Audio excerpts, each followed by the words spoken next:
Salut les gars, c'est Mathéo de Football Day, j'espère que vous allez bien. Aujourd'hui, lancement de notre nouveau concept sur YouTube, Retour Euro 2024. Et avant ça, faisons les présentations des 4 invités de prestige qui me font l'honneur d'être présents sur la vidéo. C'est parti. Le représentant de l'Écosse, c'est Loïs de Scottish Football FR, un compte qui relaye toute l'actualité du football écossais. Allez lui donner de la force, donc n'hésitez pas à vous abonner, le lien est dans la description. Le représentant de l'Allemagne, c'est Mathis de Unser Fußball, qui est présent sur Twitter, YouTube et Spotify, comme vous pouvez le voir. C'est vraiment le compte référence pour suivre toute l'actualité du football allemand, donc n'hésitez pas à vous abonner. Le représentant de la Suisse, c'est Jordan, le deuxième CM de Football Day. Vous l'avez déjà vu sur plusieurs vidéos, dans la FAQ ou bien dans les 12 coups d'FD. On n'a pas trouvé de représentant de la Suisse, donc c'est pour ça qu'il est là. Et on conclut le groupe avec Noé, un abonné Football Day qui a décidé de représenter la Hongrie, son pays d'origine. Voilà les gars, les présentations étaient faites. Maintenant, on va débuter le nouveau concept et aujourd'hui, c'est le groupe A. C'est parti. Voilà les gars, on se retrouve pour notre tout premier épisode de notre concept Road to Euro 2024 avec le groupe de l'Allemagne, la Hongrie, la Suisse et l'Écosse, le groupe A. Et déjà, je vais remercier mes 4 invités, mes 4 experts. Et on va commencer par Mathis, qui représente l'Allemagne et qui vient du compte Unser Fußball. Comment tu vas?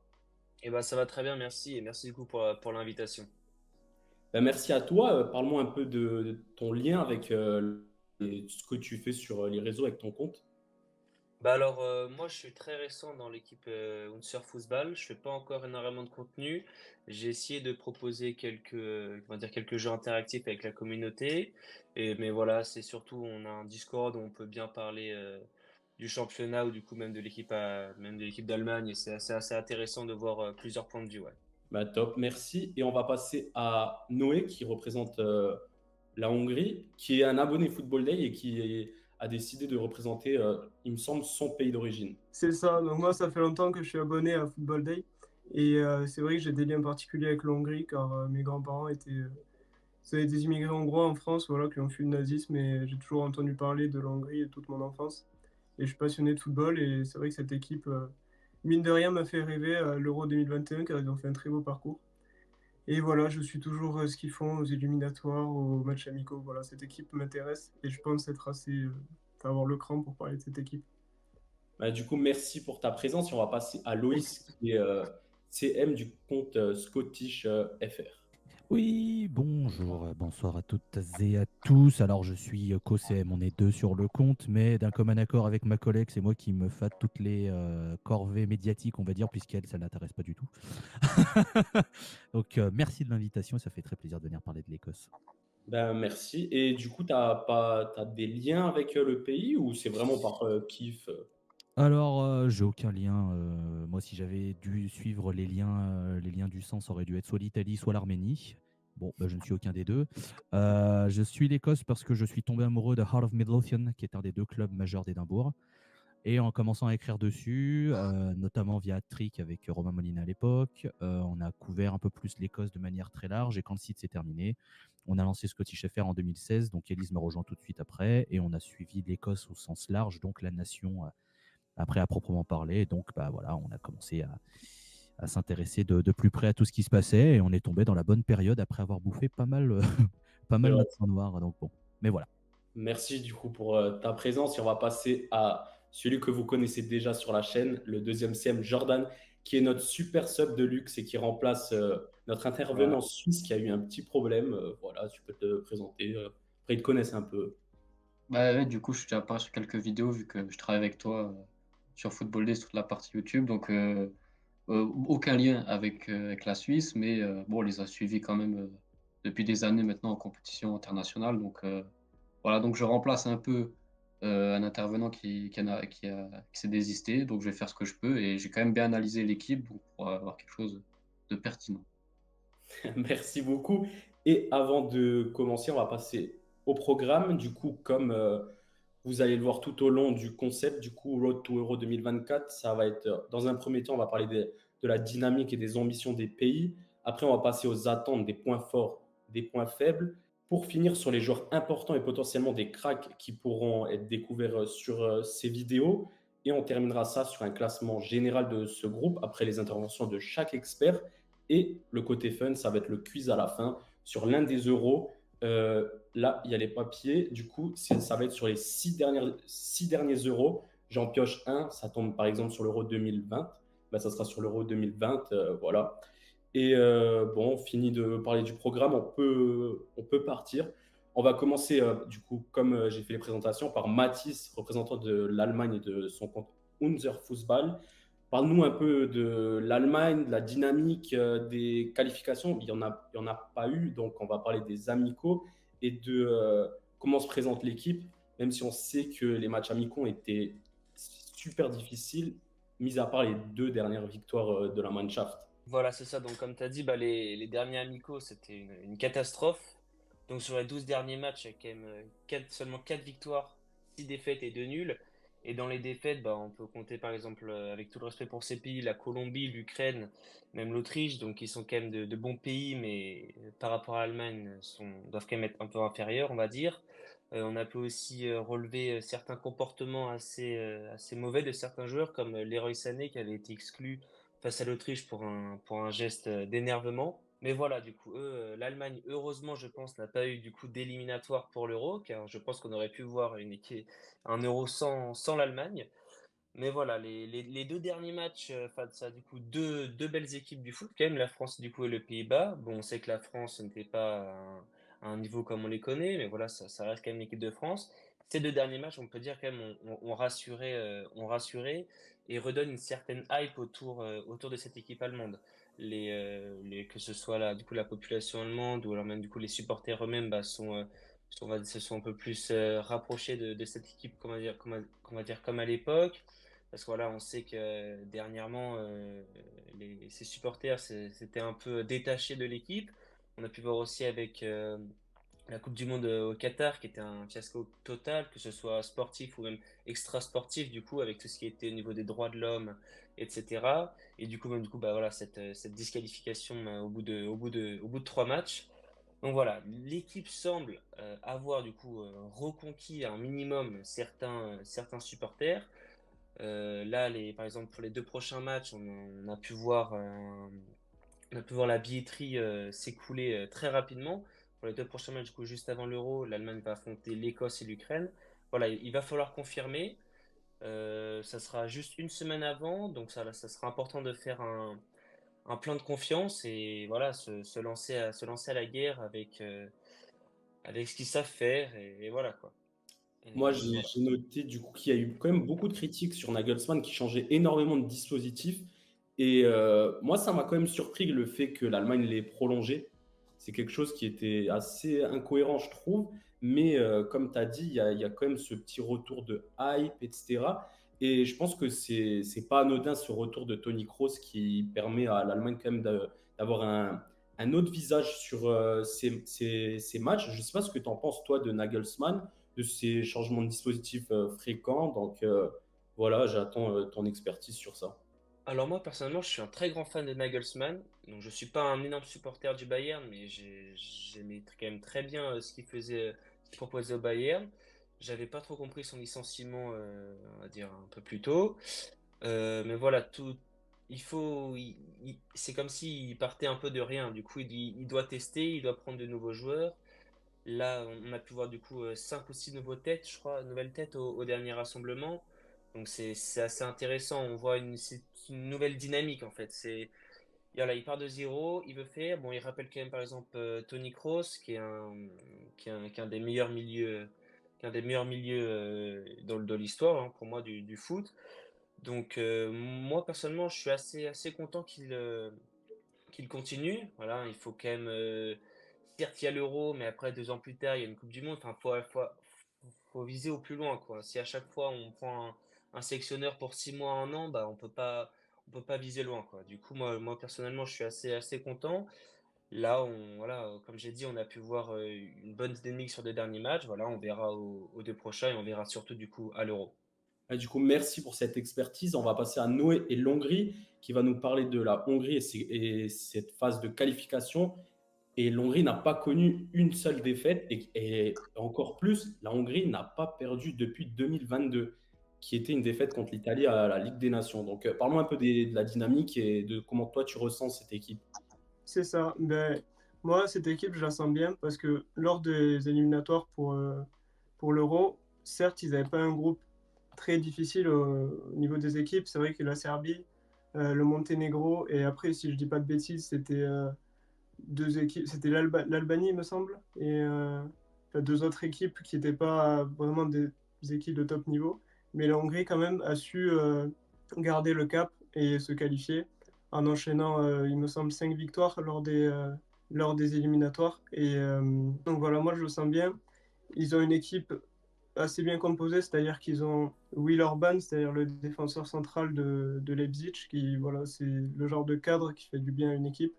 Alors le gardien de but Goulashi, qui joue plus trop ces derniers matchs, remplacé par Dibous.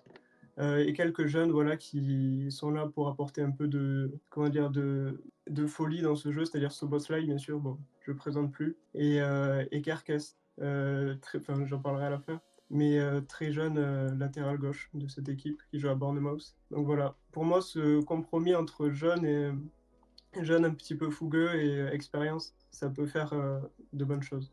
Et Voilà. du coup, merci pour cette expertise en espérant une demi-finale comme la Hongrie l'avait fait en 64 et en 72. Et on va passer à l'Écosse de Scottish FR, donc Loïs, le représentant, qui va disputer son 4e Euro de son histoire, mais qui n'a jamais passé la phase de poule.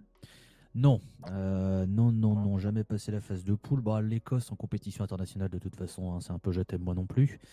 Après, Steve Clarke a réussi à qualifier l'Écosse pour un deuxième Euro consécutif, ce qui est quelque chose d'assez assez fort dans l'histoire du pays, surtout qu'il avait ramené l'Écosse en compétition internationale pour la première fois depuis 98, ce qui était déjà un exploit. Là, il n'a pas besoin de barrage, il finit deuxième d'une poule derrière l'Espagne qui était bien plus forte, mais devant la Norvège que tout le monde voyait comme le grandissime favori pour la deuxième place et qui s'est complètement écroulé dans cette campagne, avec notamment la défaite contre l'Écosse en Norvège où tu prends 2 buts en 3 minutes à la 86-89. Hein, les timings sont peut-être pas précis, mais c'est l'ordre d'idée que vous aurez. Et en vrai, cette campagne, c'est marrant parce que tu vois, tu parles de comment l'Écosse est, etc., la dynamique.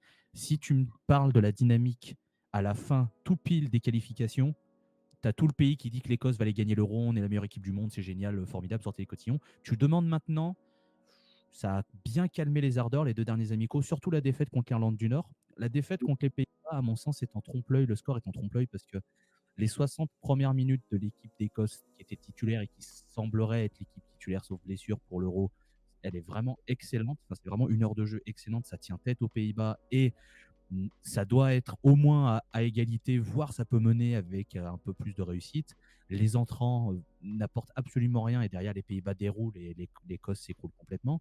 Par contre, perdre contre l'Irlande du Nord chez toi, là, ça fait beaucoup plus de mal et il y a quelques critiques qui commencent à tomber sur Steve Clarke et sur ce groupe, quelques doutes parce que tu n'as plus gagné depuis le 8 septembre 2023.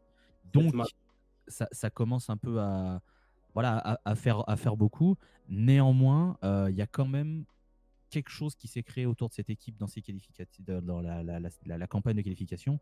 Et il y a quand même une certaine croyance autour de ce que va faire Steve Clarke et du groupe qu'il y a, parce qu'il y a quand même certains totems, et je croise les doigts qu'il n'y ait pas de blessure, il y a certains totems qui vont être là, et on sait que les gens autour seront au diapason de ces joueurs, et ça devrait pouvoir permettre de faire quelque chose normalement de plutôt cool. Et après, le football, il y a beaucoup de choses qui peuvent se passer.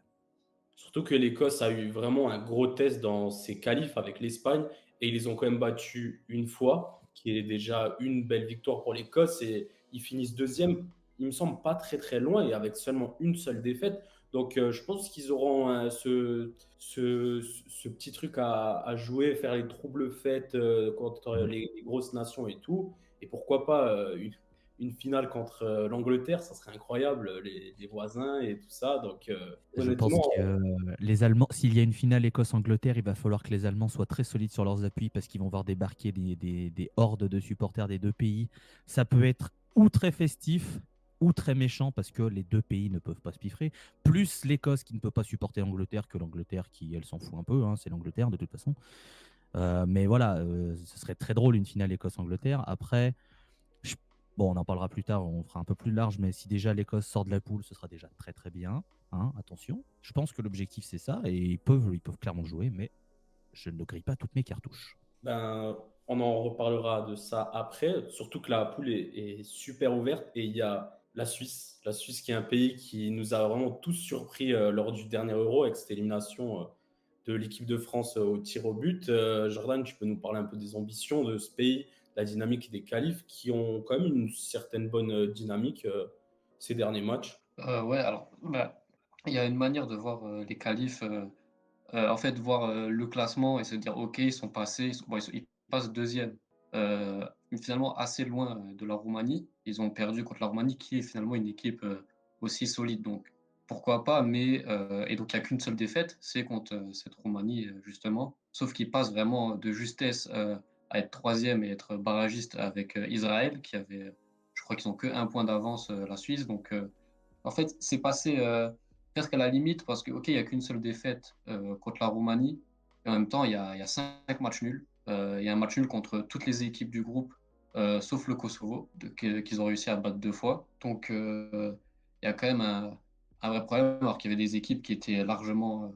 Ils pouvaient faire bien plus, quoi. La Biélorussie, ils doivent, par exemple, ils ont le talent pour les battre 2 fois et rater quelques points et se qualifier en tant que premier de la poule. Ça reste toujours une équipe qui a du talent, ils ont du talent à toutes les lignes. Si on regarde juste brut la stat, ils marquent 22 buts euh, dans tous les éliminatoires, ce qui est une des meilleures attaques des éliminatoires. Ils en ont mis autant que la Belgique Et et l'Angleterre. l'Angleterre. Sauf qu'il faut quand même nuancer cette stat, c'est-à-dire qu'il y a un match où ils en mettent 5 contre la Biélorussie, après ils en remettent 3 contre Israël. Donc ils ont eu un éclair sur un match pour marquer beaucoup de buts et on en reparlera peut-être plus en détail plus tard, mais c'est ça en fait ma réserve, c'est le secteur offensif qui, j'ai l'impression on n'a pas ce joueur qui va pouvoir t'assurer un but presque à chaque match, sur qui tu peux vraiment t'appuyer pour marquer les buts, ça reste compliqué. Mais bon, ça reste toujours une équipe qui a du talent à toutes les lignes. Un mélange un peu d'expérience qui sont de joueurs, notamment derrière, qui sont encore là depuis quelques années. Je pense à Cher, à Zomer. Et des nouveaux jeunes, surtout sur le plan offensif, qui ont encore un peu de mal à se libérer en sélection. Et si on peut parler de l'ambition, alors moi je ne suis pas suisse et je ne vis pas en Suisse, je ne sais pas ce que eux attendent finalement de leur pays, mais en analysant un peu le groupe et la Suisse, la suite, je me dis que l'objectif c'est au moins de passer la poule en essayant de finir deuxième, et après une fois que tu finis deuxième, tu peux avoir un tirage plutôt clément en huitième et refaire un quart de finale comme ils l'ont fait au dernier Euro en éliminant la France et en sortant contre l'Espagne de nouveau au tir au but dans un match où ils avaient été très solides, comme bien souvent la Suisse depuis quelques années face au gros. Même si on notera la défaite 6-1 du Portugal, qui était vraiment une Ouais. grosse défaite pour la Suisse. Et on va maintenant passer au point fort, point faible, et du coup, de vos ressentis personnels. Et on va faire à l'inverse, on va commencer par Jordan et nous parler un peu de la Suisse qui, comme tu as dit, a beaucoup d'interrogations sur la phase défensive, parce qu'il y a beaucoup de joueurs qui s'échangent, qui peuvent jouer sur une défense à 3, sur une défense à 4, ou des fois sur une défense à 3 avec des pistons, mais aussi devant. Le devant, c'est un très gros point d'interrogation. Il n'y a plus Seferovic, il n'y a plus Gavranovic, les buteurs face à l'équipe de France. Donc, je trouve, il faudra un peu bricoler devant pour trouver une attaque assez cohérente pour le dispositif du coach suisse. Après, c'est ça, en fait, on a une attaque qui est assez vieillissante. Bon, on a encore Shaqiri qui est encore là, qui fait ses matchs, même si maintenant il joue en MLS, mais on n'est pas toujours sûr que le nouveau sélectionneur, donc Murat Yakin, enfin nouveau, depuis l'après-Euro 2021, lui fait vraiment confiance et va en faire un titulaire indiscutable. En fait, derrière, c'est plutôt solide parce que on a toujours Zomer au but qui est une valeur sûre et un des meilleurs gardiens d'Europe cette saison. On a des défenseurs qui ont de l'expérience comme Cher. Et moi, je trouve que Akanji devient un défenseur vachement solide. Moi, je le trouve vraiment très solide à chaque fois que je le vois avec City. Donc, on peut lui faire confiance. Et Widmer sur le flanc droit. Après, on ne sait pas trop est-ce qu'ils vont garder leur côté traditionnel et jouer à 3 derrière avec des pistons ou passer sur une défense à 4 parce qu'on a toujours ce point d'interrogation avec Ricardo Rodriguez à plus de la trentaine maintenant, qui joue au Torino, qui est là depuis des années. J'ai l'impression sur les derniers matchs, il y a plus une dynamique à vouloir le faire jouer en tant que défenseur central sur l'axe gauche pour peut-être favoriser les relances et donner une certaine expérience à plusieurs jeunes autour de lui. Donc on a une base défensive qui me paraît en tout cas sur le papier assez solide dans cette défense, j'imagine, à 3 centraux avec Widmer en piston droit et le jeune Endoy qui va jouer, je pense, en piston gauche, alors qu'à la base, donc, il est lié à Bologne, on en reparlera peut-être plus tard. Et après, en fait, ma grosse réserve, c'est le côté offensif. À mon avis, ils joueront à deux pointes, comme ils font souvent. On a Vargas donc, qui est là depuis quelques années, qui avait fait quelques bons matchs, je trouve, à la dernière compétition. Il a ce côté un peu plus dribbleur, explosif. Et on a donc Noah Okafor qui est un peu les espoirs reposent un peu sur lui. C'est un peu la nouvelle star suisse, qui joue au Milan, mais qui a du mal finalement à s'imposer, qui joue que des bouts de match, etc. Et qui en plus a beaucoup de difficultés avec la sélection suisse. Il a 21 sélections, je crois, pour 2 ou 3 buts seulement. C'est assez compliqué. En fait, c'est ça, c'est le côté offensif qui va réussir à marquer le but pour déjouer une défense qui, on en parlera après, je ne suis pas expert de la Hongrie ni de l'Écosse, qui peuvent jouer plus regroupés, qui va réussir à déjouer cette défense, même si on a potentiellement un retour aussi de Brelem Mbolo, qui a été blessé donc, toute la saison, qui vient à peine de revenir, qui peut apporter au moins cette expérience et peut-être ce rendement. Donc c'est un peu la question. J'imagine que Okafor et Vargas vont jouer. C'est les meilleurs joueurs offensivement, mine de rien. Et après, la grosse question, c'est aussi de savoir qu'est-ce qu'on fait de Shaqiri. Est-ce que le sélectionneur va finalement le faire confiance comme il l'a fait sur certains matchs, en le faisant jouer un peu en 10 derrière les deux, ou alors est-ce qu'il va vouloir jouer seulement avec deux pointes, tout jouer un peu sur les ailes avec Endoy et Widmer et renforcer son milieu de terrain avec des joueurs qui, là, pour le coup, sont vraiment en forme. Je pense à Xhaka de Leverkusen qui est, je pense, le joueur le plus en forme côté suisse, qui réalise une super saison comme la dernière qu'il avait fait avec Arsenal. Freuler de Bologne qui tourne bien et aussi Zakaria de Monaco qui, mine de rien, fait aussi une saison plutôt correcte. Donc, c'est un peu ça. Sur les points forts, points faibles, j'ai envie de dire qu'il y a une défense relativement solide, quoi, en tout cas, qui répondra aux ambitions de la Suisse, mais j'ai très peur du secteur offensif finalement où je vois peu de joueurs répondre aux attentes de la Suisse, quoi. En fait, Okafor devrait le faire, mais il n'a pas le rendement espéré avec la sélection. Est-ce qu'il va se réveiller pendant l'Euro? C'est possible, mais pour l'instant, j'ai des réserves là-dessus, quoi. Bah, moi, j'ai plusieurs questions du coup pour toi sur le secteur offensif et sur le milieu de terrain. Et j'ai aussi une petite question sur le gardien, parce qu'il y a quelque chose qui m'intrigue un peu. On va commencer par cette petite question-là. Sommer réalise une super saison avec l'Inter. Ils viennent d'être champions du coup hier. Le tournage est fait le jour d'après de la victoire de l'Inter face à Milan. Pourquoi Kobel n'a pas cette chance de jouer pour la Suisse? Moi, je trouve que Kobel réalise vraiment des super performances avec le Borussia Dortmund. Mais comme tu dis, c'est quand même une équipe qui est basée beaucoup sur l'expérience. Et Sommer n'a jamais déçu. Mais je pense, je ne sais pas si tu es d'accord avec moi, mais je pense que après cet euro-là, on va passer à une nouvelle génération déjà pour la Suisse. Les Shaqiri, Stephen, Rodriguez, tous les joueurs qui ont passé 30-33 ans partiront pour la Coupe du Monde en espérant qu'ils se qualifient. Et Kobel, je pense, à ce moment-là, aura sa place en sélection. Je ne sais pas ce que tu en penses sur ces gardiens-là. Ouais, j'imagine que c'est ce qui va se passer. C'est un peu peut-être la volonté de récompenser, entre guillemets, pour une dernière compétition, les anciens. Même si, bon, on parle d'anciens en citant Shaqiri et Ricardo Rodriguez, ok, mais Zomer, c'est un ancien de la sélection, c'est l'un des plus âgés, mais c'est un joueur qui est en top forme, quoi, sur la saison. Je pense qu'il privilégie, ouais, ce côté expérience surtout. Kobel, il a joué genre 5-6 matchs avec la Suisse. Quand c'est pas Zomer qui joue, c'est Mvogo qui prend la place dans les cages. Donc Kobel est finalement le troisième choix. Bon, ça me paraît être un choix, c'est un choix fort, mine de rien, mais Zomer reste en forme avec l'Inter cette saison et en plus, il a peut-être cet avantage de la relance au pied pour repartir un peu plus propre que Kobel. Je ne sais pas si Kobel a une très grande qualité balle au pied, je vous l'avoue, mais Zomer en possède une assez bonne, donc je pense que c'est ce point-là aussi qui joue expérience plus volonté peut-être de repartir balle au pied du gardien. Tu nous parlais du coup du milieu Xhaka. Moi, je voulais te parler aussi qui réalise une super saison avec Bologne, mais aussi de Zakaria qui réalise lui aussi une super saison avec Monaco. Est-ce que pour toi, s'il passe sur un 4-3-3 comme ils l'ont fait à plusieurs reprises lors des qualifications, est-ce que pour toi, ça sera ça le milieu ou Djibril Sow, qui revient de blessure de Séville, aura son petit mot à dire et même potentiellement le milieu de Bologne, Aibischer? Je ne sais pas ce que tu en penses sur ça. En fait, j'ai deux analyses, enfin, j'ai une analyse là-dessus qui va se faire. En fait, pour moi, ils vont faire le milieu à 3 avec Xhaka qui est le capitaine, qui est indéboulonnable. Et j'imagine au moins Zakaria qui a ce profil plus complémentaire et toujours dans cette volonté d'avoir de l'expérience et peut-être un peu plus de qualité balle au pied Freuler. Pour moi, ça va être ça le milieu si on joue à 3 parce que pour moi, ils vont faire ce milieu face à des équipes où ils vont subir en fait. La Suisse, c'est une équipe qui aime avoir la balle, qui a à peu près tout le temps la possession dans ses matchs de qualif.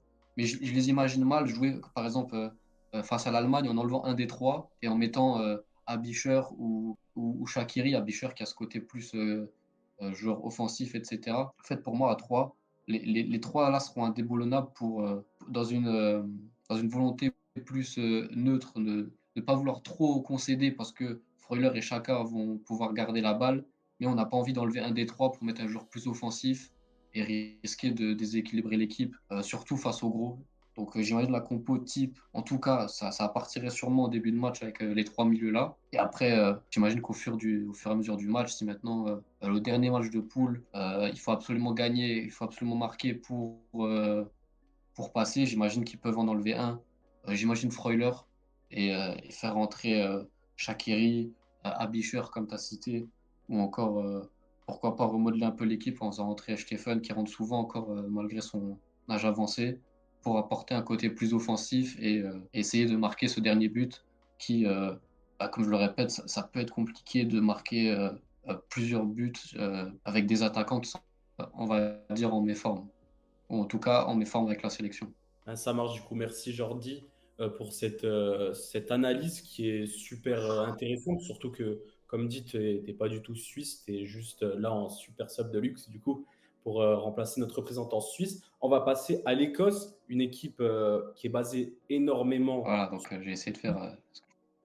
Ouais, bah top. Là, on va passer sur l'Écosse, une équipe basée énormément sur le physique, qui a ce problème offensif aussi.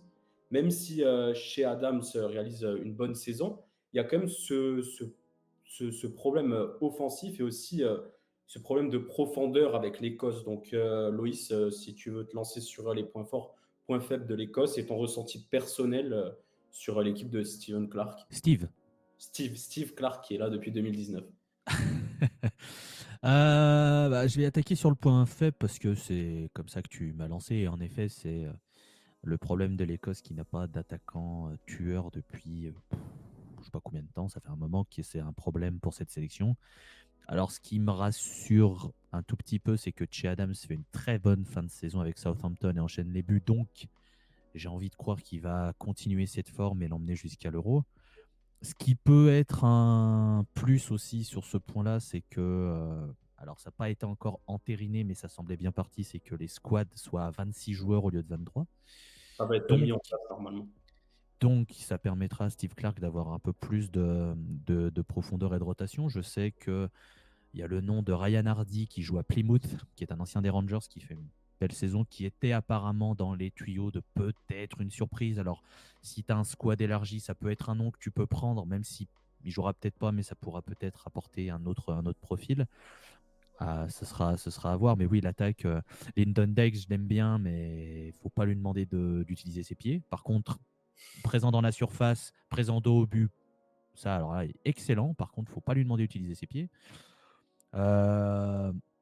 Faut voir Laurence Shankland qui fait une excellente saison avec Hearts, qui est meilleur buteur du championnat, qui a loupé une occasion, je pense qu'il s'en veut encore contre les Pays-Bas en amical et qui, je pense, a peut-être perdu des tout petits points par rapport à Clark, par rapport à ça, parce que si tu le marques, évidemment, tu montres que tu es décisif sur le plan national, etc. Mais je pense que vu la saison qu'il fait, ça m'étonnerait qu'il ne soit pas dans le groupe pour l'Euro, mais c'est pareil, est-ce qu'il aura le petit step-up nécessaire pour passer et avoir ce niveau international? Moi, j'espère, évidemment, mais ce sera toujours la question. Donc oui, c'est le point faible. Le point fort, c'est le milieu de terrain, par contre. Euh, quand tu as McTominay, McGinn, Christie, Billy Gilmour, moi je pars à la guerre avec ces quatre, il n'y a pas de problème, on y va. T'as McTominay qui, Steve Clark, a vu jouer et s'est dit bah, je vais en faire un box-to-box. Et tout le monde a dit mais pourquoi? Et en fait, bah oui, apparemment c'était son poste, puisque défensivement, il n'y a jamais eu vraiment trop de doutes sur ses qualités, mais offensivement, c'est quelqu'un qui arrive à toujours être bien placé, avoir des seconds ballons et à marquer des buts importants. Ça a été un des meilleurs buteurs sur cette campagne de qualification pour l'Écosse.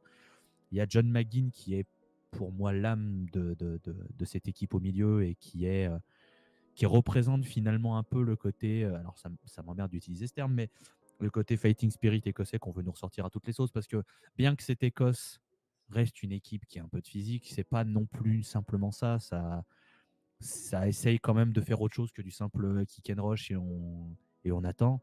Alors après, ça sait aussi faire le dos rond et attendre. Contre l'Espagne, c'est ce que ça a fait, par exemple. C'est que ils avaient très bien compris que l'Espagne, de toute façon, leur jeu, c'est de faire des passes, d'aller de droite à gauche et d'essayer de faire un truc. Bon, bah, ça a joué un peu bas, ça a contenu. Par contre, quand ça s'est projeté, ça faisait pas juste un grand ballon et court devant. Ça a quand même proposé de la construction, des dédoublements, etc. Donc, c'est pas juste, voilà, c'est pas un jeu simpliste. Il y a quand même quelque chose de proposé qui est assez cohérent. Et ce milieu, voilà. Alors, mon cœur pleure à chaque jour qui passe, puisque nous n'aurons pas Lewis Ferguson qui réalisait une saison exceptionnelle avec Bologne et qui était parti, selon les rumeurs, pour rejoindre un certain club en noir et blanc dont une personne ici porte le maillot. Peut-être vous l'aurez deviné. Un indice chez vous, peut-être. Mais voilà, et il se fait malheureusement les croisés et c'est terrible parce que vraiment, s'il était en train de monter en puissance, et ça aurait été vraiment un très très bon ajout et ça aurait rajouté un joueur de grande qualité au milieu de terrain. Là, ça commence un petit peu à vouloir ressortir l'Arlésienne Ryan Gold. Alors, j'adore Ryan Gold. Je ne comprends pas pourquoi il n'a pas été appelé, sachant qu'il est exceptionnel avec Vancouver en MLS. Mais je ne sais pas. Est-ce qu'il y a quelque chose qui s'est passé avec Steve Clark? Il n'y a rien qui a vraiment fuité. C'est un peu le souci. Donc, on verra. Ce sera la surprise. Et après, il y a la défense. Il y a ce piston droit, puisque l'Écosse joue avec 3 défenseurs centraux, 2 pistons. Et on va dire 4 milieux et un attaquant de pointe, mais tu as un milieu qui joue un peu en deuxième attaquant. Donc c'est un peu un 5-3-2, 5-4. Vous savez, les tactiques maintenant, on peut en faire un peu ce qu'on veut, les dispositifs. Et donc il y a ce poste de piston droit qui est un peu en suspens puisque Nathan Patterson est blessé et c'est une course contre la montre pour qu'il revienne. Aaron Hickey, qui est à Brentford, et Patterson est à Everton, et Hickey qui est à Brentford, lui aussi est un peu dans une course contre la montre, donc on ne sait pas. À titre personnel, j'aimerais beaucoup que Steve Clark appelle Max Johnston, qui a 20 ans, qui joue à Graz, au Sturm Graz en Autriche, qui est un enfant de Motherwell, et que c'est un joueur que j'aime beaucoup, qui est jeune et qui pourrait, à mon avis, faire de bonnes choses. Alors c'est sûr que c'est compliqué d'avoir 20 ans et de se dire, bah écoute, première sélection, t'es à l'Euro, allez bisous, mais je pense qu'il a les qualités pour. Il y a Josh Doig aussi qui est à Sassuolo, que j'aime beaucoup. Alors c'est plus un arrière-gauche / piston gauche comme Aaron Hickey finalement, mais il a cette capacité de pouvoir jouer à droite, je pense. Donc, à voir comment Steve Clark va agencer ça en défense.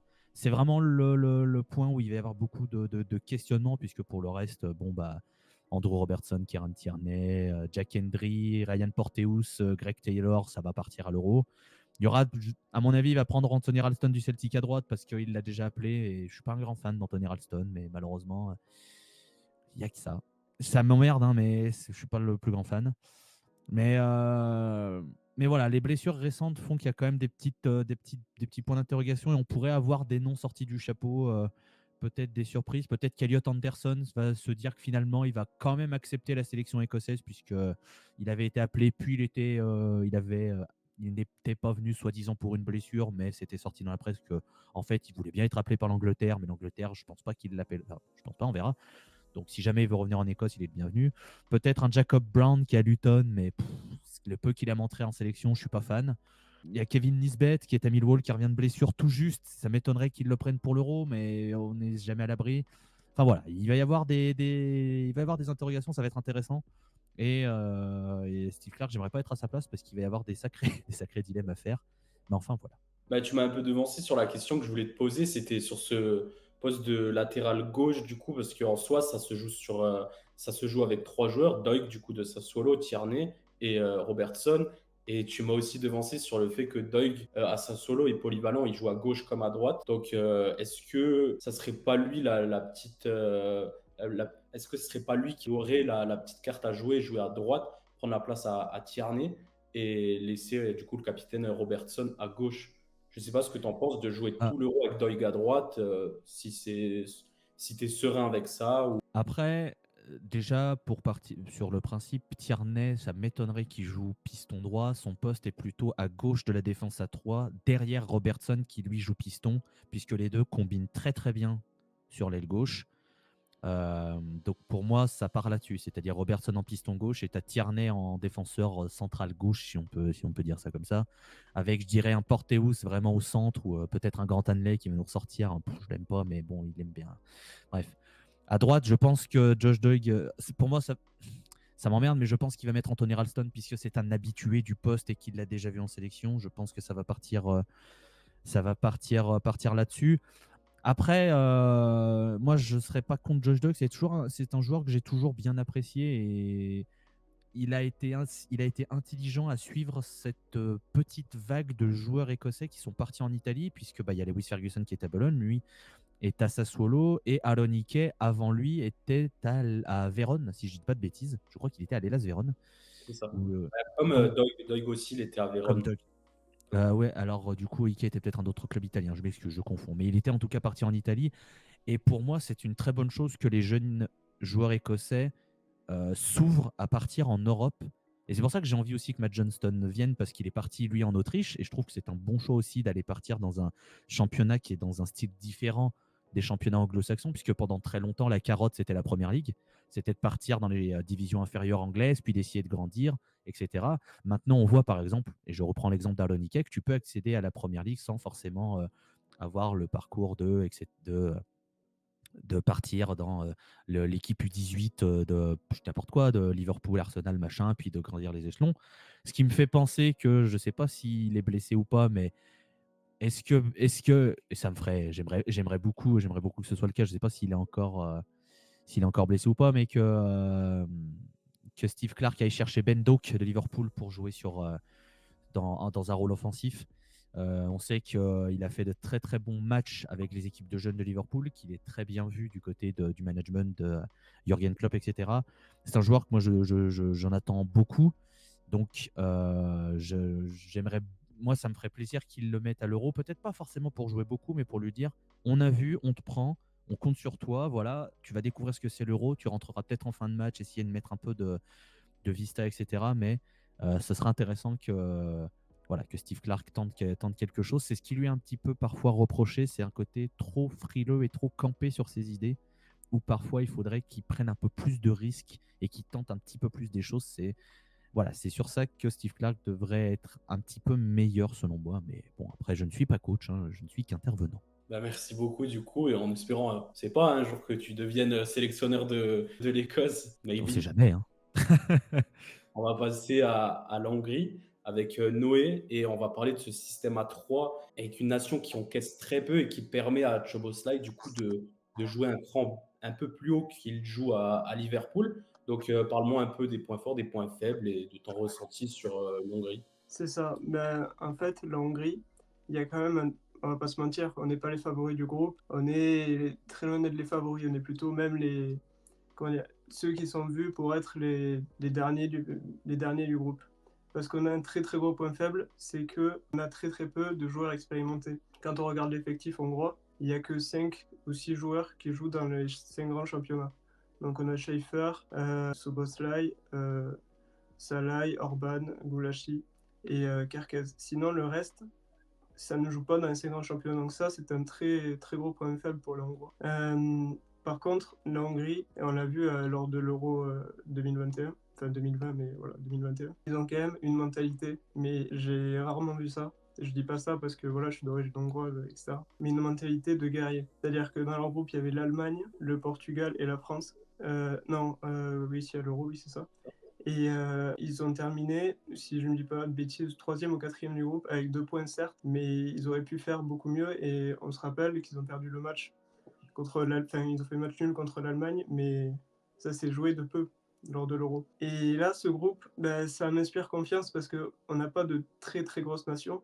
Enfin, si, on a l'Allemagne, mais à part l'Allemagne, il n'y en a aucune très grosse nation, sans vouloir manquer de respect ni à l'Écosse ni à la Suisse. Donc je pense que l'Hongrie peut faire quelque chose parce que certes, elle manque d'expérience, mais il y a quand même des joueurs talentueux. On a Soboslai, Kerkez, on a Orban pour la défense, Goulashi au gardien, mais on ne sait pas s'il va jouer parce que Dibou c'est un peu en train de prendre sa place. Voilà, on a cette mentalité de guerrier. On a Salai, le buteur de Fribourg, qui mine de rien et fait une bonne saison. Moi, je suis tenté d'y croire et mes ressentis, c'est que ils vont être poussés par leurs supporters, qui on le rappelle, en fait, les supporters de l'Hongrie, c'est pas des supporters, comment dire, banals, parce que c'est des ultras de plusieurs clubs hongrois qui se déplacent ensemble et qui oublient en fait leur rivalité entre clubs et viennent soutenir ensemble la Hongrie. Et ça ajoute quand même un sacré supplément d'âme à cette équipe. Bah, toi aussi, tu m'as devancé sur une question que je voulais te poser. C'était, il y a cette interrogation des gardiens, ils ont tous les deux 33 ans, Goulashi et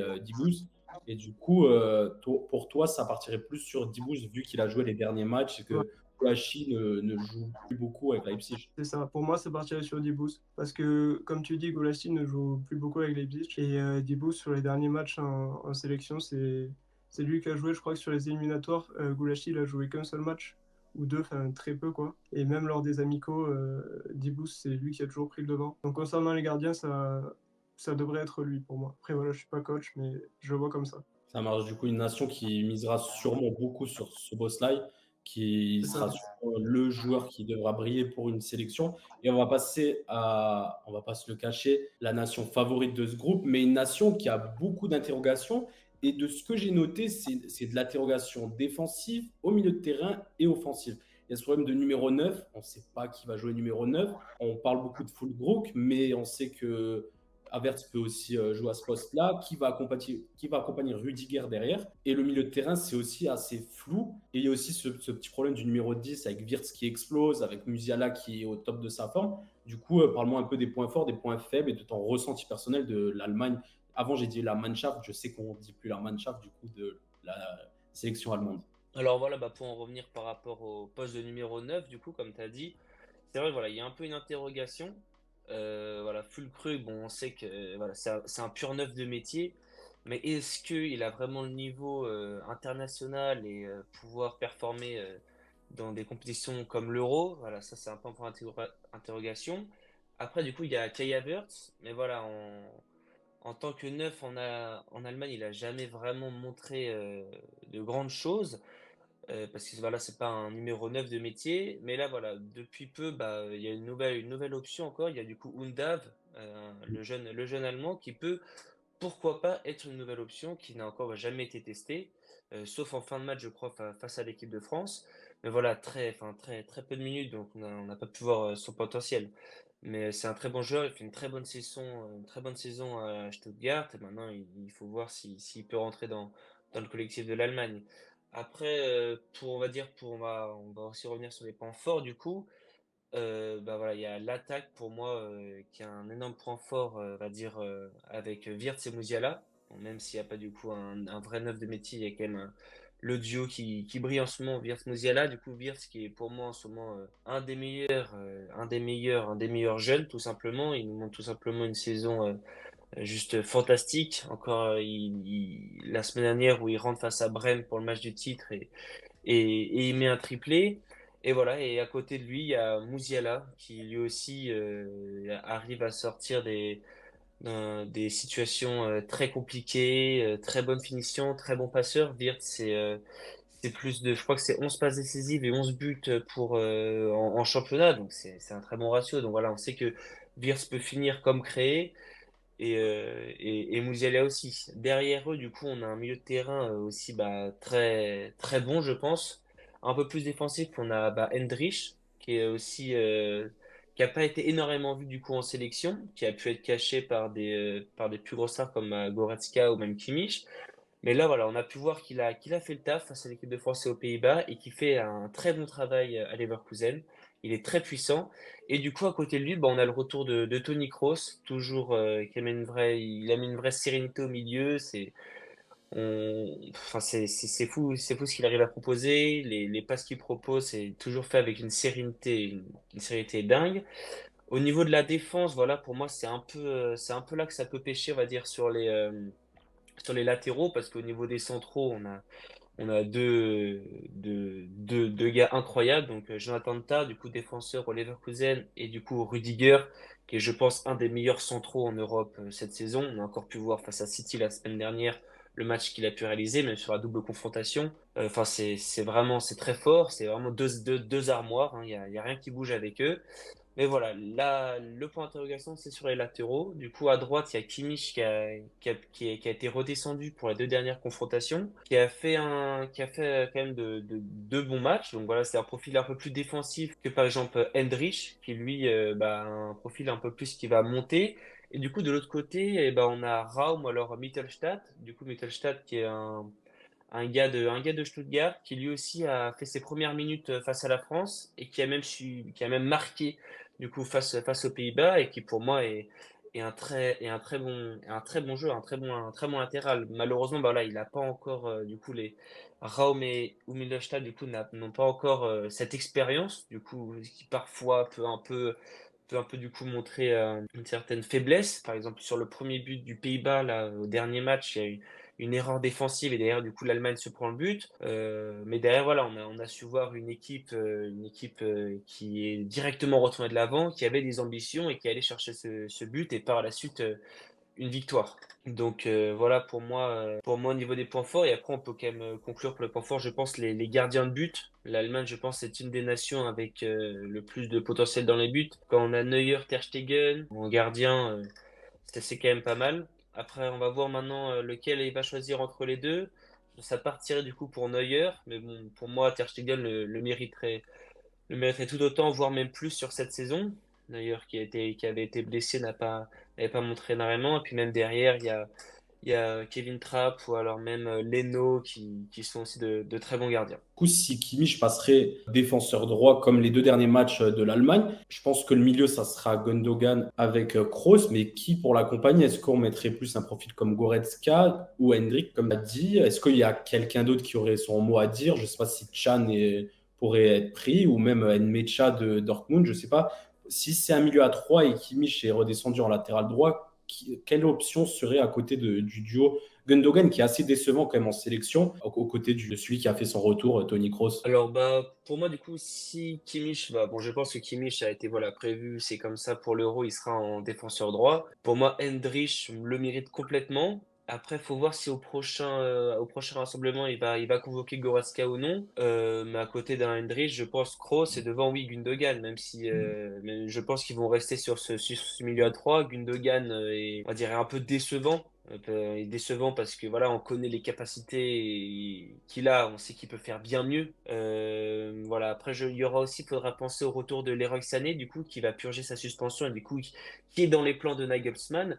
Du coup, pourquoi pas voir du coup deux millions, on va dire un peu plus en retrait, du coup Kroos et Hendrich un peu plus en bas et du coup un Musiala recentré dans l'axe qui fera on va dire là, un peu la transition entre le milieu et du coup l'attaque et du coup un Leroy Sané sur la droite et un Wirtz à gauche et du coup un neuf en pointe. Ça marche du coup, merci. On va passer du coup aux joueurs importants, des petits cracks, si vous avez des petits cracks à proposer pour la communauté Football Day, et on va continuer dans cet ordre-là.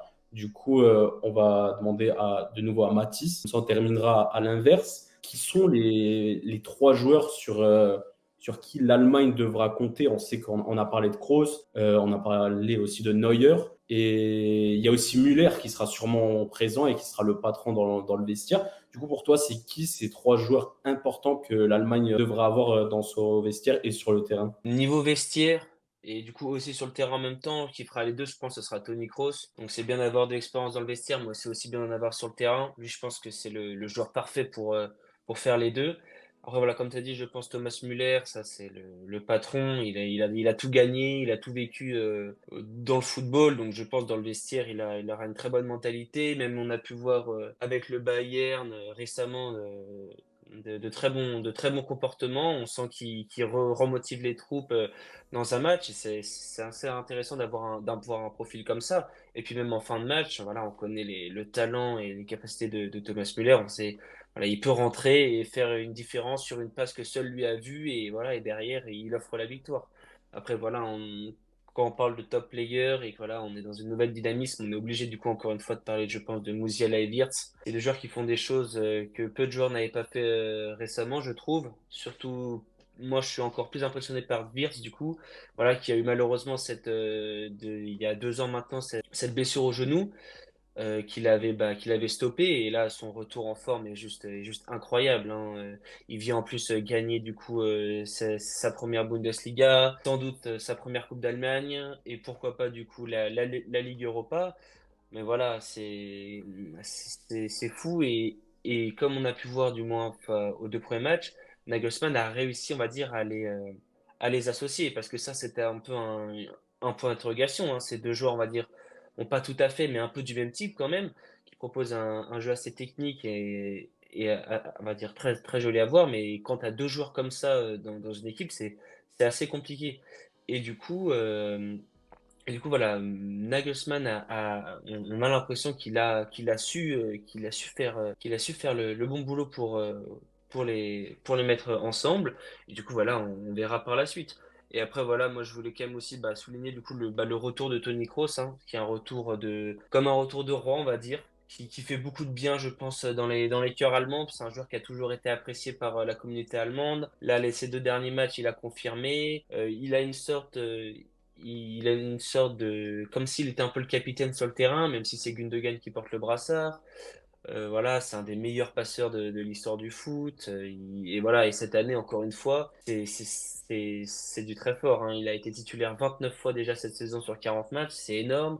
On sait l'expérience qu'il a. Enfin, vraiment, je pense qu'il peut apporter que du bon à cette équipe d'Allemagne. Ouais. Et pour parler niveau crack, après, on sait que l'Allemagne est un pays super médiatisé, donc on connaît un peu les jeunes. Moi, j'avais noté Pavlovic aussi du Bayern, qui aura potentiellement une convocation pour l'Euro. Il aura aussi, je pense, son petit mot à dire. On n'a pas parlé de lui dans le débat qui accompagnera Gundogan et Kroos. Il y a aussi Maximilian Bayer de Hoffenheim, qui est aussi un super bon joueur et qui marque quand même. Donc, je ne sais pas si tu avais noté Ouais. un petit joueur à faire découvrir à la communauté Football Day. Voilà, je voulais justement vous faire découvrir du coup Maximilian Bayer, mais du coup juste pour en revenir à Pavlovic, c'est ça. Voilà, je pense il doit quand même avoir un rôle et c'est un rôle avec beaucoup d'importance. Je pense quand même qu'à l'heure actuelle, il y a des joueurs avec plus d'expérience qui peuvent montrer. Donc par la suite, je pense que ça peut être quelqu'un de très bon, qui peut vraiment être titulaire indiscutable. Mais je pense pour l'instant, il est encore très jeune. Il manque un peu d'expérience et peut-être du coup pour un événement, enfin pour une compétition comme l'Euro,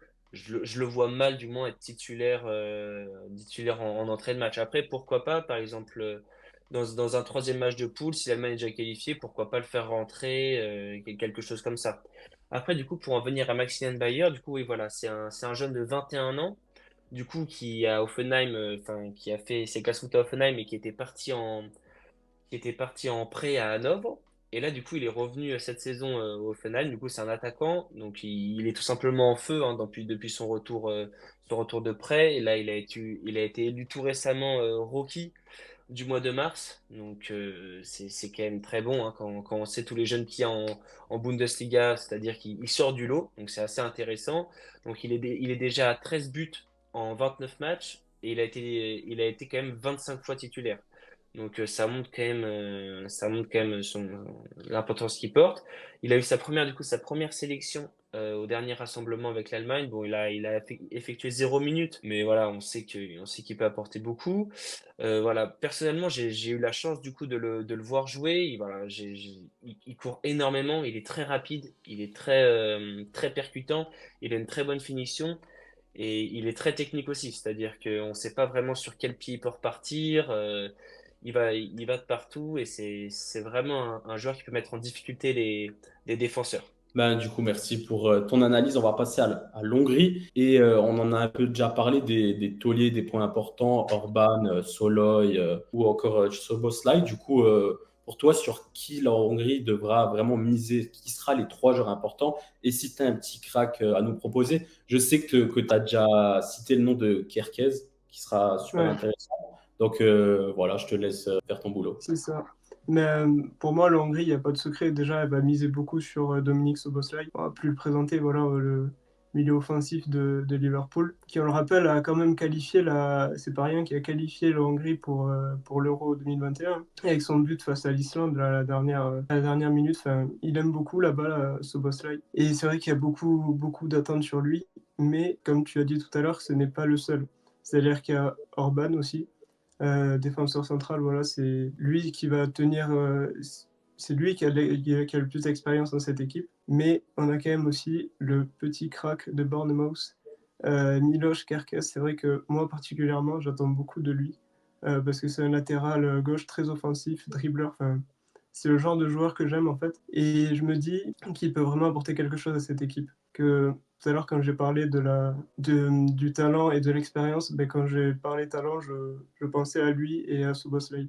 Pour moi, c'est les deux joueurs qui vont apporter ce talent à cette équipe. Et l'expérience, voilà, avec les peu de joueurs qu'il y a et les joueurs talentueux, à mon avis, c'est ça qui peut faire croire à l'Hongrie qu'ils peuvent terminer allez, deuxième, derrière l'Allemagne dans le groupe. Voilà, c'est ce fusionnement-là entre talent et expérience. Bah, c'est Et ça, il y donc a pour moi, Carcass fait partie de ce talent-là. Bah, c'est ça, il y a cette génération un peu d'anciens, Orban, Choloy C'est ça. devant, et Sobosai qui est un peu l'entre-deux avec ces jeunes. Moi, j'avais aussi noté Dardai, le défenseur central de l'Hertha Berlin. Je ne sais pas si Aussi. Matt le connaît ou toi aussi. Je le trouvais super intéressant avec l'Hertha Berlin et je ne sais pas s'il avait sa petite carte à jouer dans cette défense centrale. Ouais, pour moi, il a sa carte à jouer aussi, mais c'est vrai que c'est pas le genre de joueur qui m'intéresse le plus. Mais c'est sûr qu'il a sa carte à jouer et il sera bien accompagné avec un défenseur central d'expérience avec lui. Donc c'est vrai que j'ai pas pensé, je pensais plus à Carcass,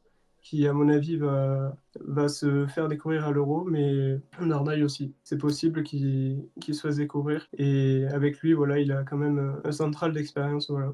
Mais bon, Szoboszlai, bien sûr, reste celui sur qui on a le plus d'attentes et c'est normal. Enfin, quand on joue à Liverpool, c'est un peu la star de la sélection hongroise en fait. C'est ça, c'est Voilà. la star. En espérant que Kierkez ait un super avenir. À l'Euro, on sait toujours il y a des joueurs qui sortent du lot, donc après, ils gagnent un transfert dans des clubs. En espérant quand même pas la même fin que Renato Sanchez avec le Bayern, du coup, pour ce latéral gauche hongrois. Et on va passer au Scottish. Il nous a déjà parlé de ce milieu de folie, McTominay, McGinn, Gilmour, qui sera sûrement le point important de l'Écosse, mais il y a quand même des tauliers. Ça reste quand même une équipe assez expérimentée avec des joueurs qui peuvent faire la différence. Du coup, voilà, et c'est un petit crack que tu es allé chercher dans le lac le lac du.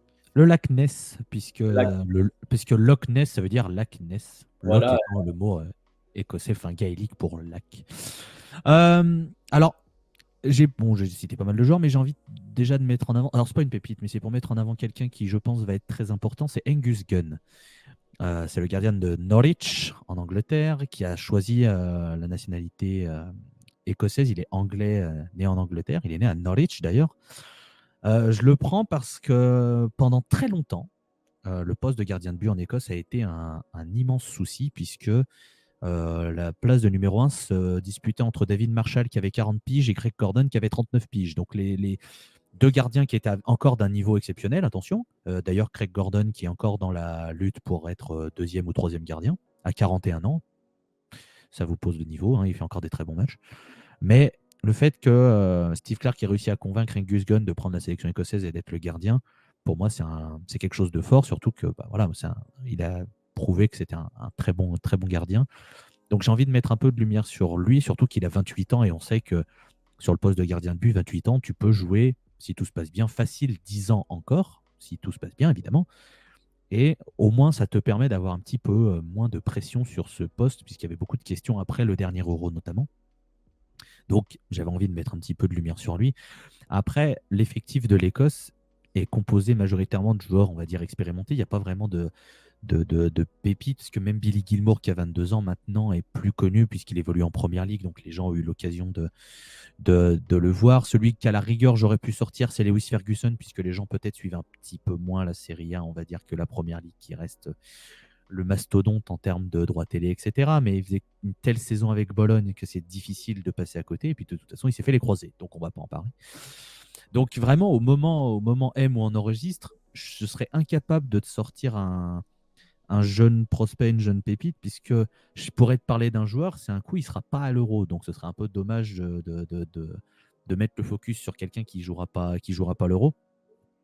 Puis j'ai déjà parlé de Ben Doak avant, de Josh Doig ou de Max Johnson, qui peut-être iront à l'Euro, mais ça, c'est pas sûr du tout. Donc en vrai, il faut plus se concentrer sur les joueurs qui sont les cadres, donc Macto, McGinn, Christy Gilmour, et je peux même aller rajouter Callum McGregor du Celtic aussi, qui reste un joueur assez important et qui, à mon avis, sera le premier nom appelé pour remplacer Lewis Ferguson sur le milieu, parce que Steve Clarke l'aime beaucoup et ça reste quand même quelqu'un d'assez important.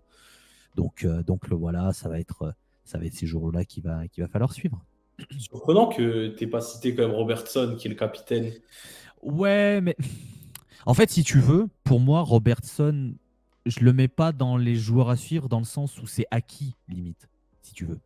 Pour moi, tu vois, Andrew Robertson, tu sais, McTominay, je le mets plus dans les joueurs à suivre dans le sens où c'est l'Écosse qui, paradoxalement, lui a remis la tête à l'endroit, alors que sa saison avec United, comme la saison d'United en général, est terrible. Elle est pas bonne du tout et les matchs sont affreux, etc. Et c'est ses performances en équipe d'Écosse qui font que, du coup, ça va mieux lui de son côté. McGinn, je le mets en avant parce que ce qu'il fait avec l'Écosse et ce qu'il apporte dans le pressing, dans l'énergie, dans l'intensité, dans cette fierté d'être écossais, c'est pour ça que j'ai envie de le suivre. Pareil pour Ryan Christie. En fait, si je prends le milieu, c'est parce qu'il est vraiment. Si tu as le milieu qui tourne en Écosse, alors ils font quelque chose. C'est vraiment le poumon, le cœur, c'est tout. C'est les organes vitaux. Robertson, je veux dire, oui, Robertson, c'est un des meilleurs latéraux du monde. Alors, il a eu des blessures, il est un petit peu en dessous, évidemment, mais ça reste quand même un joueur très important, surtout avec Tierney. Ce côté gauche est très important. Mais je veux dire, ils sont connus, on sait, on l'a vu avec Liverpool, Robertson, on n'est pas surpris, c'est le capitaine. Et voilà, et on sait que c'est une valeur sûre. Donc, c'est pour ça que je ne veux pas non plus le mettre en avant dans le sens où les gens savent.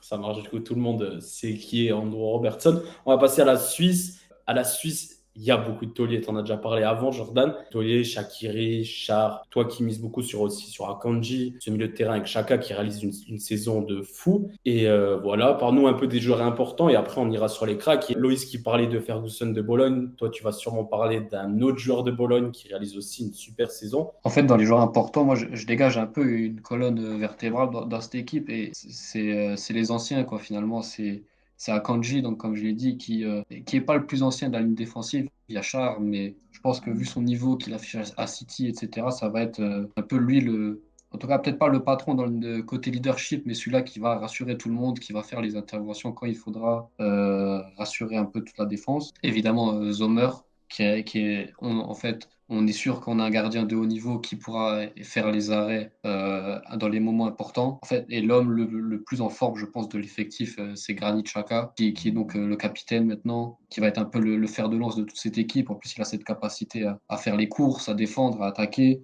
à trouver une passe qui va toucher un attaquant dans la bonne position. Il est capable de frapper. Ça reste, on va dire, la menace, le joueur sur lequel vraiment on va s'appuyer, ça reste le capitaine. Après, comme tu as dit, avoir en fait le rôle de Shaqiri, qui est un peu le symbole de l'équipe suisse depuis quelques années. On sait que dans tous les tournois, il fait toujours son travail, il est toujours très bon. Donc ça ne m'étonnerait pas qu'il soit plus en remplaçant un peu de luxe, qui rentre vers la 60e toujours quand c'est difficile, quand il faut marquer un but, et qui, par une ou deux fois, marque le but qui permet à la Suisse d'accrocher un bon résultat, etc. Donc, il sera important, il sera important sur le terrain, il sera aussi important dans le vestiaire. Je pense que c'est le leader aussi. C'est un ancien, c'est comme Stephen, qui vont être les anciens, qui vont encadrer un peu les jeunes. Donc voilà un peu pour les joueurs, on va dire, les plus importants, même si évidemment la pression va être aussi sur Okafor, qui, comme je vous l'ai dit, je suis sceptique sur son rendement avec la sélection, mais sur un tournoi, tout peut se passer, il a le talent pour. Pour les cracks, oui, donc un joueur de Bologne comme Ndoye qui, en fait, c'est un ailier à la base à Bologne qui là va certainement prendre ce rôle un peu de piston gauche pour apporter plus de vitesse, plus de profondeur et ce côté offensif un peu plus créatif, donc qui peut manquer peut-être parfois à l'équipe suisse. Donc voilà. Et moi, je suis pas encore tombé sous le charme, mais presque d'un autre petit crade. Donc Zeki Hamdouni, donc qui joue actuellement à Burnley. Donc lui, pour le coup, c'est un numéro 9. Donc quand je parle de problème offensif, est-ce que la solution, c'est pas lui? Donc il est encore très jeune, il a une vingtaine d'années, il joue donc à Burnley. Donc Burnley, il faut une saison qui est pas bonne et donc il a un rendement très moyen, 4 buts en 30 matchs de PL. D'accord, mais avant ça, avant cette saison, donc il a été transféré à Burnley pour une vingtaine de millions. Il était à Bâle, où il a marqué plus d'une vingtaine de buts. La saison dernière, il a fini meilleur buteur de Conference League. Donc voilà, en sélection, il a 13 sélections déjà pour 6 buts. C'est à peu près un but tous les 2 matchs. Donc ça reste intéressant. Et en fait, c'est un joueur hyper complet qui est capable de marquer des buts de la tête et des buts du droit, du gauche, beaucoup de frappes, j'ai vu à l'entrée de la surface. Il est capable de prendre la profondeur. Il a une petite qualité technique quand même pour s'en sortir face aux défenseurs. Donc, ça, c'est vraiment un joueur que j'aimerais voir. Donc, il a fait un peu ses premiers pas ces derniers matchs. Il est utilisé de temps en temps. Ça m'étonnerait pas que, je sais pas, après un match, le secteur offensif, comme moi je le vois, est défaillant et qu'on arrive à incorporer Amdouni à la place d'Okafor ou Vargas, ou en tout cas qui rentre en fin de match pour un peu créer la zizanie et permettre à la Suisse de régler ce problème offensif. Ça, c'est un joueur que j'ai envie de surveiller, que j'ai trouvé vachement intéressant. Du coup, merci beaucoup Jordan pour cette analyse. On a fini ce côté analyse. Je ne sais pas si entre vous, vous avez des petites questions ou des petites choses à dire. Moi, vu que j'ai encore la parole, je ne me suis pas muté. Moi, j'en avais une. En fait, c'était pour Mathis, donc pour l'Allemagne. En fait, on sait du coup, il y a plein de problèmes, etc. Enfin, il y a plein d'interrogations en tout cas. Mais en fait, j'ai vu les compétitions précédentes avec les échecs. En fait, j'ai envie de savoir qu'est-ce qu'on espère en Allemagne. Est-ce qu'en Allemagne, on se dit, vu qu'on est à domicile, qu'on a quand même plein de joueurs de talent, est-ce qu'on se dit l'objectif, c'est le remporter, on est chez nous, on n'a pas le choix? Est-ce que l'objectif, c'est de faire une demi-finale pour remonter peut-être la pente petit à petit? Et toi aussi, un peu, parce que moi, je trouve qu'il n'y a pas de favori très clair encore dans cet euro. Il y a plein d'interrogations avec plein d'équipes. Donc, je voulais savoir où est-ce que toi, tu situes l'Allemagne par rapport aux autres. Est-ce que, je sais pas, elle est juste derrière la France et l'Angleterre, par exemple, qu'on annonce comme les gros favoris? Est-ce que pour toi, il y a encore d'autres équipes? Est-ce que c'est encore plus loin? Je Bah, n'arrive pas trop à me baser, en fait, sur l'Allemagne. ouais, c'est sûr. Bah, je pense qu'il y a plein de personnes comme toi, même moi personnellement, hein, je sais pas vraiment. Après, voilà, hein, l'Allemagne, ils font l'Euro à domicile. Ça fait déjà depuis quelques temps, je crois depuis 2016, ils n'ont pas gagné leur premier match, premier match de compétition comme ça. Donc, moi-même, je sais pas vraiment où situe l'Allemagne. Maintenant, voilà, je pense quand même qu'ils sont, pour moi, on va dire, je les mettrais top 5. Parce que quand même, il y a la Belgique ou le Portugal, quand même, pour moi, qui sont quand même deux grosses nations. Après, voilà, en Allemagne, je pense que là, la population veut surtout voir une équipe qui a envie de jouer, qui montre de l'intérêt et de l'envie dans son football et déjà reconquérir tout le monde, je pense. Parce que voilà, auparavant, voilà, le foot c'était tout le monde adorait l'équipe d'Allemagne en elle-même. Et là, il y a vraiment eu ce truc qui était parti récemment. Et beaucoup moins de supporters et tout. Et du coup, voilà, déjà, premièrement, récupérer tout cette Allemagne. Et bah, pour cela, il faut gagner, il faut montrer du foot. Et ouais, faut essayer d'aller le plus loin. L'Allemagne peut clairement viser, je pense, avec les joueurs qu'ils ont, ils peuvent viser, oui, de gagner, et ils doivent viser de gagner le championnat d'Europe, hein. C'est une équipe, bien sûr, Ouais, je me qui disais. peut prendre cet euro. Si plus personne n'a des questions, on peut passer sur la partie classement en espérant que vos avis ont changé grâce aux analyses de tous nos experts. Du coup, on va citer chacun son tour notre classement de cette poule. Et on va commencer par Loïs, du coup, qui peut nous donner son classement de cette poule. Et je ne sais pas si tes avis ont changé par rapport aux sélections, en espérant que ça t'a apporté quand même une petite analyse assez intéressante. Bien sûr, non, mais c'était très intéressant. Moi, mon avis, c'est l'Écosse première avec 9 points. La Hongrie. Non, je déconne. J'aimerais bien, mais non. Non, en vrai, ce que je vois, c'est, je pense, alors, de manière très honnête, je pense que cette poule va être très compliquée à pronostiquer dans le sens où, même si l'Allemagne reste l'Allemagne, on a vu qu'il y avait quand même des zones d'ombre, des zones de doute, et ça peut provoquer des surprises puisque la Hongrie est une équipe solide. L'Écosse a montré contre l'Espagne, par exemple, ou la Norvège, qu'elle était capable de faire des coups, et la Suisse en compétition internationale récemment est capable aussi de faire des trucs. Donc, même si l'Allemagne, pour moi, part favori pour la première place, il y aura toujours cette zone d'ombre. Donc, je mets quand même l'Allemagne premier de cette poule. Par contre, alors la deuxième place, la troisième place et la quatrième place, sincèrement, je pense que n'importe qui d'ici me dit en 2 c'est l'Écosse, en 2 c'est la Suisse, en 2 c'est la Hongrie et en 3 vous mettez les pays dans n'importe quel ordre, je pense que je peux regarder, je fais oui, ça me semble pas être incohérent. C'est pour moi une poule vraiment très très très serrée. Je vais faire le homer évidemment et parce que je crois aussi dans les capacités de l'Écosse de faire deuxième de cette poule. Je pense que l'Écosse peut regarder la Suisse et la Hongrie dans les yeux et peut jouer clairement crânement sa chance. Après, voilà, je pars absolument pas dans l'idée que l'Écosse est favorite largement pour la deuxième place, etc., et que ça va être un jeu d'enfant. Pas du tout. Ça va être des matchs très compliqués contre des équipes qui ont vraiment énormément de joueurs de qualité et qui vont poser énormément de soucis. Mais je reste confiant. Et donc, là, si je dois partir au moment M, je mettrai Allemagne en 1, Écosse en 2, Hongrie en 3 et Suisse en 4. Une petite qualification de l'Écosse avec l'Allemagne. On peut passer à Mathis pour nous donner son classement. On se doute tous que l'Allemagne sera normalement premier pour toi, du coup. Ouais, voilà, je vois quand même l'Allemagne première. Après, voilà, on sait jamais, hein, parce que la dernière Coupe du Monde, beaucoup de gens la voyaient première ou deuxième. Au final, ils finissent troisième derrière le Japon. Donc voilà, on sait pas. Pour moi, voilà, si l'Allemagne confirme directement face à l'Écosse en match d'ouverture, l'Allemagne finira, je pense, première de son groupe. Et je pense derrière, pour moi, ça sera la Hongrie qui finira deuxième, qui pour moi ont vraiment une très très belle équipe. Moi, je suis par exemple, je supporte Fribourg, du coup, je suis un peu Roland Salaï et tout. Du coup, je connais un peu les capacités de certains joueurs et je sais qu'ils peuvent vraiment bien apporter. Et puis c'est vrai qu'ils ont comme il l'a dit, une mentalité un peu de guerrier. C'est vrai qu'ils ont pas mal, ils ont montré de très belles choses durant les éliminatoires. Voilà, moi je mettrais en deuxième du coup la Hongrie, je mettrais du coup en troisième l'Écosse, qui est aussi une très belle équipe. J'aime beaucoup aussi l'Écosse. Et du coup je mettrais en dernier aussi la Suisse, qui pour moi cette année va pas pouvoir réaliser de grandes choses dans cette poule. Et du coup, Jordan, c'est ton moment de répondre et donner ton classement. Est-ce que tu vois aussi, du coup, on peut maintenant dire ta Suisse, dernière position de ce groupe A? Et bah, ce qui est sûr, c'est que je vais un peu les soutenir quand même, parce que du coup, j'ai fait pas mal de recherches et c'est une équipe qui me plaît quand même un peu. Bon, du coup, mon analyse, elle n'a pas marché. Vraiment, elle a fini dernier pour l'instant, mais c'est pas grave. Je vais donner mon prono. Écoutez, l'Allemagne, pour moi, sera première. Ça me paraît logique. Il y a le facteur aussi qui joue à domicile et qu'ils ont envie de se racheter et refaire enfin une grande compétition en plus à domicile. Donc voilà.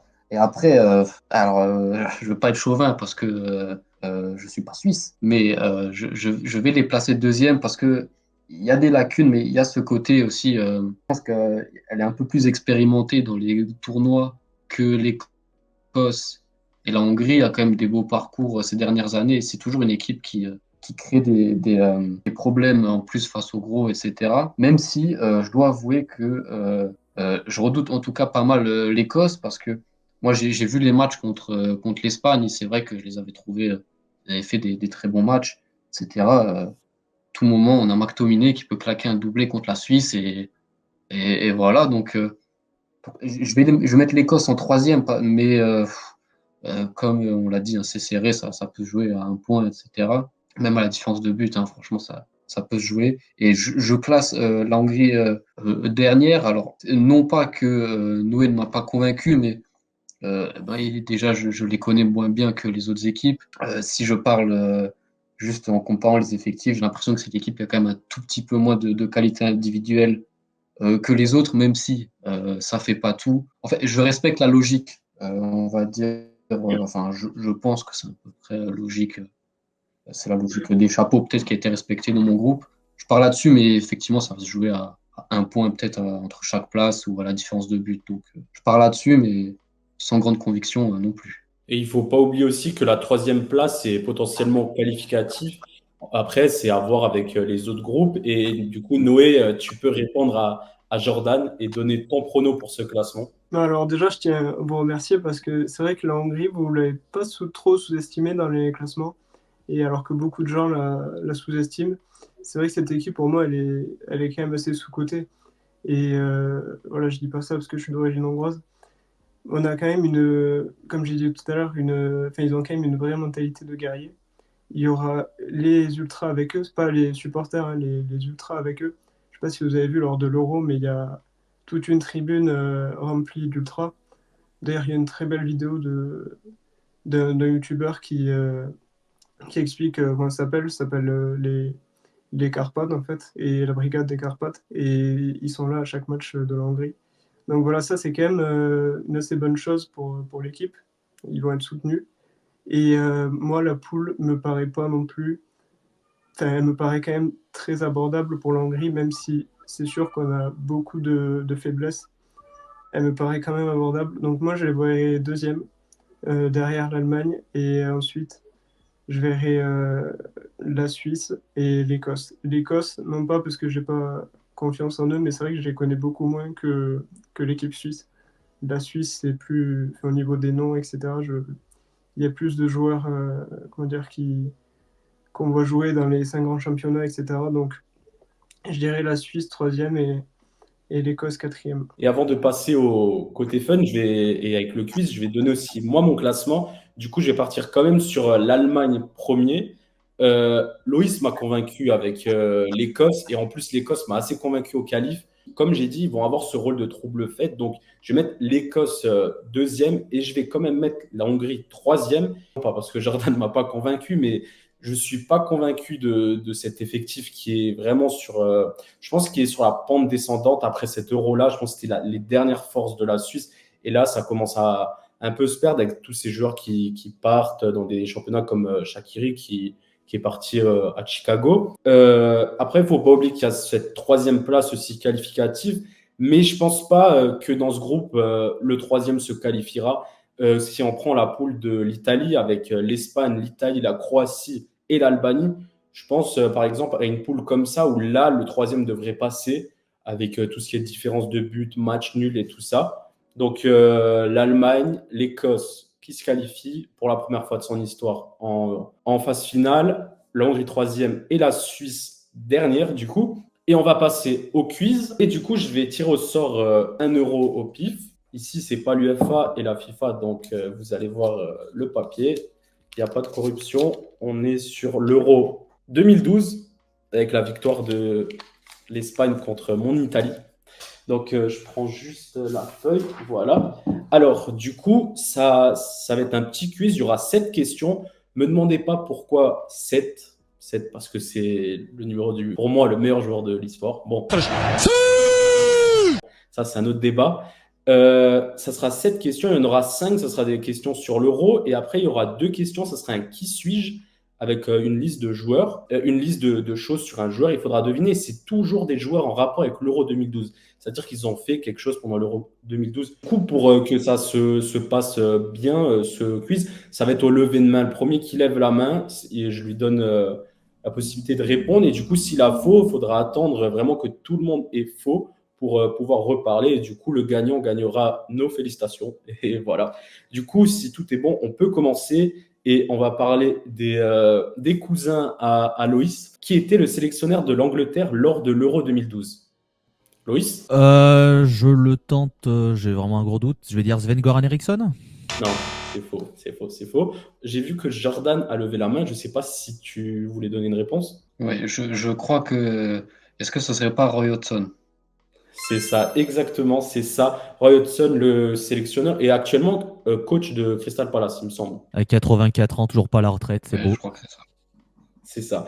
Et on va passer sur la deuxième question. Du coup, ça fait 1 point pour la Suisse. Elle est peut-être dernière pour tout le monde, mais Jordan a pris le premier point pour la Suisse lors de cette compétition. Alors, qui a été élu meilleur joueur de l'Euro 2012? Jordan? 2012, c'est l'Espagne qui gagne. C'est Iniesta. C'est Iniesta, ça fait 2 points pour du coup Jordan et la Suisse qui mènent dans ce groupe. Et on va passer à la troisième question. Elle est super intéressante. Quel est le club à avoir le plus de joueurs sélectionnés pour l'Euro 2012? Loïs? Écoute, de toute façon, il faut tenter. Barcelone. Non, c'est faux. Noé? Je vais tenter, pas sûr, mais Real Madrid. Non, c'est faux du coup. Ok. Jordan? Je vais tenter aussi un peu au pif, mais disons Manchester United. Non, c'est faux. Du coup, il reste plus que Mathis qui peut donner une réponse et après, si les autres, ils pourront du coup de nouveau participer. Moi, je dirais peut-être la Juve avec l'Italie. Non, c'est faux. Dommage. Du coup, tout le monde peut reproposer une équipe. Voilà. Du coup, on a fait le Real, c'est pas ça. Le Barça, c'est pas ça. La Juve, c'est pas ça. Et Manchester United, c'est pas ça, du coup. Loïs? Vas-y, c'est la période où ils étaient pas trop mal, on va dire Chelsea. Non, toujours pas. C'est toujours pas ça.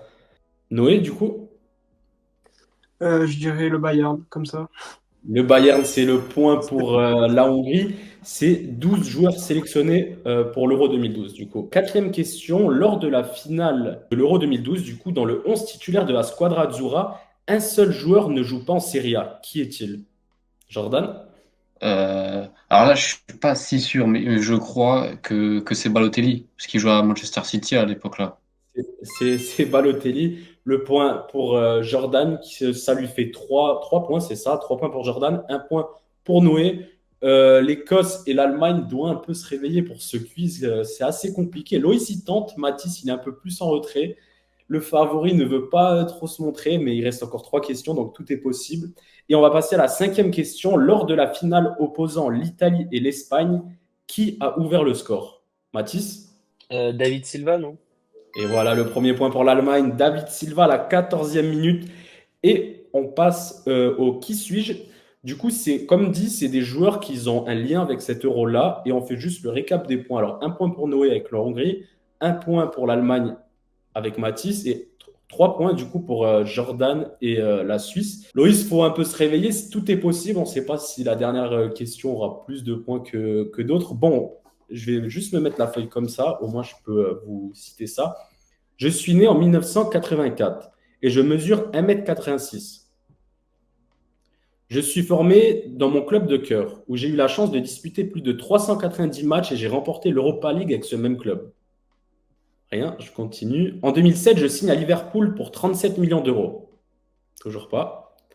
Vice-champion d'Angleterre avec les Reds, je décide de signer dans un autre club anglais en 2011. Loïs? Ah, j'ai envie de tenter. Fernando Torres. Eh ben, quand on tente, c'est toujours récompensé. C'est le point pour Loïs. Du coup, après, avec ce club, je remporte enfin la Ligue des Champions en étant buteur en demi-finale contre l'FC Barcelone. Après 7 ans en Angleterre, je décide de signer en Italie, du coup à l'AC Milan, où mon expérience ne se passe pas très bien. Et je décide donc de retourner dans mon club de cœur jusqu'en 2018. Je termine ma carrière au Japon, au Sagan Tosu. Je suis buteur lors de la finale de l'Euro 2012, Fernando Torres. Du coup, ça fait 1 point pour Loïs, 1 point pour Noé, 1 point pour Mathis, 3 points pour Jordan. Et bien évidemment, la dernière sera sur 3 points. Au moins, il y aura de la gagne. Du coup, je commence. J'ai débuté ma carrière en tant qu'arrière droit pour ensuite devenir un attaquant hors pair. Mathis? Ah, mais je sais pas, non, c'était à gauche. Gareth Bale, mais il était à droite, il était à gauche Non, plutôt. non, Ouais. c'est pas ça. C'est en 2010 que je découvre le top 5 européen. Avec le Borussia Dortmund, je remporte à 2 reprises la Bundesliga. Mais mon plus gros échec reste cette finale de Ligue des Champions perdue. C'est pourquoi je décide de quitter le BFB pour signer dans un club où là, enfin, je remporte la Ligue des Champions. En 2022, après 12 ans Bundesliga, je décide de quitter l'Allemagne pour l'Espagne. Je suis le joueur le plus capé et meilleur buteur de ma sélection. Oh, j'ai donné quand même beaucoup d'indices là. Et en 2021, je termine 2e au Ballon d'Or. Mathis, t'as déjà... Non, tu peux pas parce que tu as déjà donné ta réponse. Je vais refaire la carrière. J'ai débuté ma carrière en tant qu'arrière droit pour ensuite devenir un attaquant hors pair.